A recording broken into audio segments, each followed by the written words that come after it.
Divorced, beheaded, died. Divorced, beheaded, survived.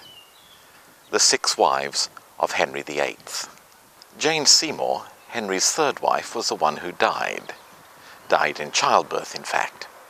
And after her death, Henry allowed a decent period of mourning and then began to look for a replacement.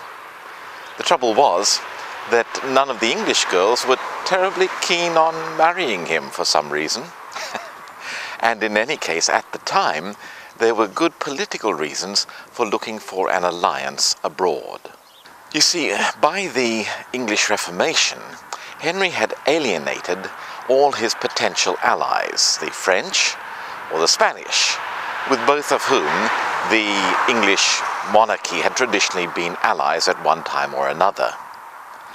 And so Cromwell, his chancellor, was eager that these Catholic alliances should be replaced by a Protestant alliance with some of the German princes. Messengers were sent out looking for suitable brides. And they came back with reports of one girl who might be suitable, a girl called Anne from the Duchy or County of Cleves. There was, of course, no question of Henry getting on board a plane and jetting over to see the girl, and so instead he sent his court painter, Hans Holbein, to bring back a portrait of her, which he duly did. And it was a pleasant enough looking girl, not ravishingly beautiful, but, plain. The only trouble was that the portrait was from the waist up, and it was from the waist down that the problem lay. The marriage was duly arranged, and Henry went down to Dartford to meet his proposed bride. Took one look at her and turned away in horror. You see, the poor girl had very wide hips and an equally generous posterior to go with them. And Henry instantly dubbed her the Flanders Mare, because Flanders horses were renowned for their large, comfortable posteriors. The trouble was that, having agreed to the marriage, Henry couldn't very well back out of it, particularly not with her family there, or the ambassadors and the retainers who'd come with her. And so Henry had to go ahead with the wedding, but he didn't like it. And, more to the point, he didn't consummate the marriage. And as soon as the retainers and relatives and all the rest had gone home, Henry set about getting the marriage annulled on the grounds that it had never been consummated. A panel was set up, a committee, to look into the matter, and they summoned Anne before them to hear her side of the story.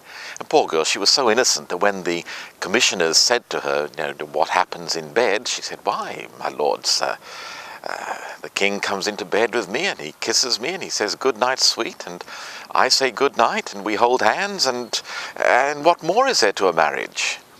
And the commissioners sort of looked at one another and exchanged glances, and yes, the marriage was annulled. In fairness to Henry, he did see that poor Anne did not lose out financially. She was given a very generous settlement that included a number of buildings in different parts of the country where she could move from time to time whenever the fancy took her, and a generous allowance.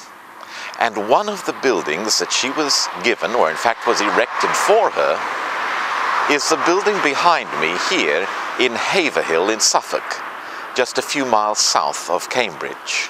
Known as the Anne of Cleves House, this fine half-timbered building is still in a good state of repair, or rather it is again in a good state of repair, because it was for a time in ruins but has recently been renovated. I think it was a family home. It's now on the market for sale, and there is a notice saying that planning permission has been applied for to turn it into a physiotherapy or chiropractic practice. But this building dates back to the time of Anne of Cleves, the 2nd divorce and the 4th wife of Henry VIII. And who knows, if only his Flanders Mare had been prepared to give him a good gallop or two, we might well be talking about the 4 wives of Henry VIII, and Catherine Howard might have lived to be a grandmother. But there you go. Of such speculations is history made.